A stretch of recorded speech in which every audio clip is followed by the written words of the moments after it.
Hi everyone, ನಾನು ನಿಮ್ಮ ಪ್ರೀತಿಯ ಯಕ್ಷಿತಾ. ಇವತ್ತು ನಾನು ಏನು ಮಾಡ್ತಿದ್ದೀನಿ ಅಂದರೆ ಗಿಡಕ್ಕೆ ಹಾಕುವ ನೀರು, ಅಂದರೆ ಗೊಬ್ಬರದ ನೀರು ಮಾಡ್ತಿದ್ದೀನಿ. ಇದು ಹೇಗೆ ಮಾಡೋದು ಅಂತ ತೋರಿಸ್ತೀನಿ. ಈ ಡ್ರೈ ಫ್ಲವರ್ಸ್ ತಗೋಬೇಕು, ಹಾಗೆ ರೋಸ್ ಪೆಟಲ್ಸ್, ಹಾಗೆ ಮಾವಿನ ಚಿಪ್ಪೆ ಮತ್ತು ನೀರು. ರೋಸ್ ಪೆಟಲ್ಸ್ನ ಹಾಗೆ ಹಾಕೋಂಗಿಲ್ಲ, ಡ್ರೈ ಮಾಡಿದ ರೋಸ್ ಪೆಟಲ್ಸ್ ಹಾಕಬೇಕು. ಮತ್ತು ಒಂದು ದಿನ ಇಡಬೇಕು. ನಾನು ನಿನ್ನೆ ಮಾರ್ನಿಂಗ್ ಇಟ್ಟಿದ್ದೆ, ಇವತ್ತು ಮಾರ್ನಿಂಗ್ ತೆಗೆದಿದ್ದೀನಿ. ಇದು ತಯಾರಾಗಿದೆ. ನೀವು 2 days ಕೂಡ ಇಡ್ಬೋದು. ನೋಡಿ ಎಷ್ಟು ಚೆನ್ನಾಗಾಗಿದೆ. ಇದನ್ನು ಫಿಲ್ಟ್ರ್ ಮಾಡಿ ಈ ಗಿಡಕ್ಕೆ ಹಾಕ್ಬೋದು. ನಾನು ಹಾಕಿದ್ದಕ್ಕೆ ಈ ಗಿಡ ಎಷ್ಟು ಚೆನ್ನಾಗಿ ಬೆಳೆದಿದೆ. ನಿನ್ನೆ ಹಾಕಿದ್ದೆ, ಈ ಗಿಡ ಸ್ವಲ್ಪ ಡ್ರೈ ಆಗಿದೆ.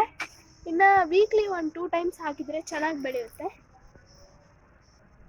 ಈ ಗಿಡಕ್ಕೂ ಹಾಕಿದೆ, ನೋಡಿ ಹೂವು ಕೂಡ ಬಿಟ್ಟಿದೆ, ಚೆನ್ನಾಗಿ ಬೆಳೀತಿದ್ದಾವ. ನೀವು ಟ್ರೈ ಮಾಡಿ, ಲೈಕ್ ಮಾಡಿ, ಶೇರ್ ಮಾಡಿ.